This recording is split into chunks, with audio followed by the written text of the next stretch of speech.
আচ্ছা, সুপ্রিয় দর্শক, আপনাদের ভালোবাসা আসলাম অশ্বয় মেয়ের কাছে। আমরা শুনবো তার জীবন কাহিনী। আসসালামু আলাইকুম। ওয়ালাইকুম আসসালাম।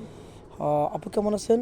আলহামদুলিল্লাহ ভালো আছি। আপনারা কেমন আছেন? আল্লাহ তালা খুব ভালো লাগছে। যাই হোক, আপুর ফ্যামিলি থেকে কে আছেন?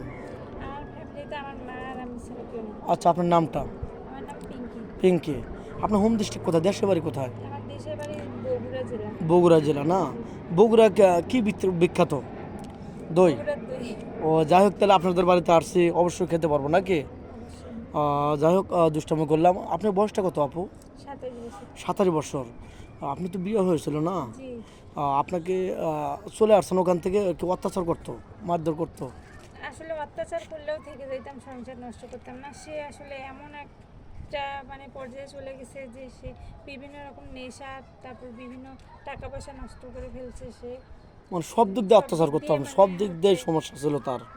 আপনি পারেন না যে তার সাথে শেষ পর্যন্ত পারিনি তাকে ধরে রাখতে। হ্যাঁ, বুঝতে পারছি। মানে আপনি আপ্রাণ চেষ্টা করছেন, কিন্তু তাকে কোনো দিক দিয়ে ধরে রাখতে পারেন নাই। জি। কোনো দিক দিয়ে সে ভালো ছিল না।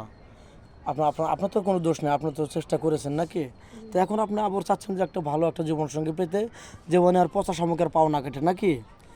একজন ভালো মানুষ চাচ্ছেন। একটা মেয়ে হচ্ছে কখনোই চায় না যে তার নাম কাছে ডিভোর্স নামের কলঙ্কটা নিয়ে এসে চলতে। জি, কিন্তু অবশ্যই। যেহেতু ভাগ্যের লিখন হয়ে গেছে, আর একা একা অনেক দিন থাকলাম। একা একা থাকলে নিজের পরিবারের কাছে সবচেয়ে বেশি খারাপ দেখা যায়। মানে বাইরের লোক তো বলেই, নিজের লোকরাই তার বেশি কাছে বলে। মানে মূল্যায়ন থাকে না।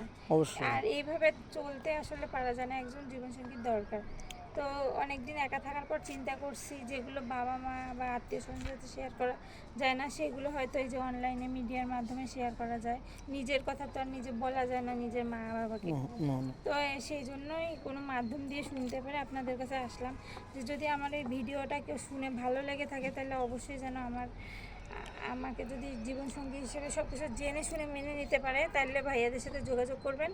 আর অবশ্যই আমি পছন্দ হলে মেনে নেব। আচ্ছা, আর একটা কথা আছে, আপনি তো বাচ্চা কাচ্চা হয়েছিল না? না, না, বাচ্চা কাচ্চা নেই। বাচ্চা কাচ্চা হয়নি। তো অনেক ভাই জানতে চায় যে সে যে ডিভোর্সি, তার কোনো বাচ্চা কাচ্চা আছে কিনা। এটা আমরা খোলাসা করে বললাম তার কোনো বাচ্চা কাচ্চা নেই। তো যাই হোক, অনেক প্রবাসী ভাই তার ওয়াইফ আছে, কিন্তু ওয়াইফ হয়তো অনেক দিক দিয়ে সুখ দিতে পারে না, ভালোবাসা দিতে পারে না, কথা বলতে পারে না, তাকে সময় দিতে পারে না। সেই ক্ষেত্রে আপনাকে বিয়ে করবেন, আপনাকে সতীনের সাথে করে ধরে খেতে পারবেন? আসলে একটা কথা কি, ছেলে মানুষরা ঠিক আছে, সব ছেলের জন্য আসলে কিছু মেয়েদের বদনাম হয়, কিছু মেয়েদের জন্য ছেলেদের বদনাম হয়। বদনাম হয়। তো সেক্ষেত্রে আসলে বিশ্বাস হয় আবার হয় না, কারণ একটা মেয়ে তো সহজে সংসার ছাড়তে চায় না এখন, বিশেষ করে স্বামীর ভাগ কাউকে দিতে চায় না। না। এখন আমি জেনে শুনে তো একটা মেয়ের মানে ক্ষতি করতে চাই না। তবে একটা বিষয় আছে, যে যদি সে আসলেই সত্যি তার এই সমস্যাগুলো থেকে থাকে, কিন্তু আমি তাকে ছাড়তে বলবো না। তার সব কিছু মানে একদম 100% সব কিছু ক্লিয়ার করে, সব কিছু দিয়ে তাকে ভালো রাখার পর যদি সে আমার দায়িত্ব নিতে পারে, তাও যে কোনো পরিস্থিতিতে আমি যেন বলতে পারি যে না, তাকে অবিচার করে আমাকে সে বেছে নেয়নি। এরকম যদি হয় ছেলে, তাহলে অবশ্যই করবো। অনেক অনেক ভালো লাগলো, খুবই মুগ্ধ হলাম আপনার কথা শুনে। তো যাই হোক, মেয়েটা অনেক শিক্ষিত, খুবই ভদ্র, নামাজ পড়ে, মেয়েটা অনেক ভালো মেয়ে। তো যাই হোক, মেয়েটা, আপনার কোনো ফোন আছে?